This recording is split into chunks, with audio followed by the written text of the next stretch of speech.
ఆదిలాబాద్ జిల్లాలో విద్యార్థులు రోడ్డెక్కారు. జైనత్ మండలం కంట గ్రామంలోని ఎక్స్ రోడ్డు వద్ద విద్యార్థులు రోడ్డుపై బైఠాయించి ఆందోళన చేపట్టారు. బస్టాపుల్లో బస్సులు ఆపకపోవడంతో తాము సకాలంలో స్కూల్కు వెళ్లలేకపోతున్నామని విద్యార్థులు ఆవేదన వ్యక్తం చేశారు. ప్రభుత్వం వెంటనే స్పందించి ఆర్టీసీ బస్సుల సంఖ్య పెంచాలని డిమాండ్ చేశారు.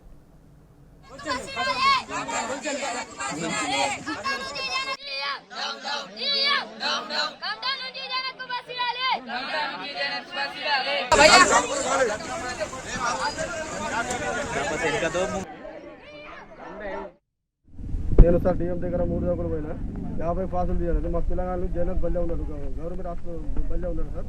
3 రోజులు పోయినా 50 పాసులు కట్టాలన్నది. 50 పాసులు 2550 రూపాయలు కట్టేసినాం సార్. ఆధార్ కార్డు ఇచ్చినాం, మరి ఫోటోలు ఇచ్చినాం, అన్ని ఇచ్చినాం సార్. అయినా కూడా మేము డిఎం ఆన్లైన్ తీస్తలేదు సార్. ఆదిలాబాద్ నుంచి కమటా ఆన్లైన్ లేదు, కమటా నుంచి జైనత్ ఆన్లైన్ లేదు మాది.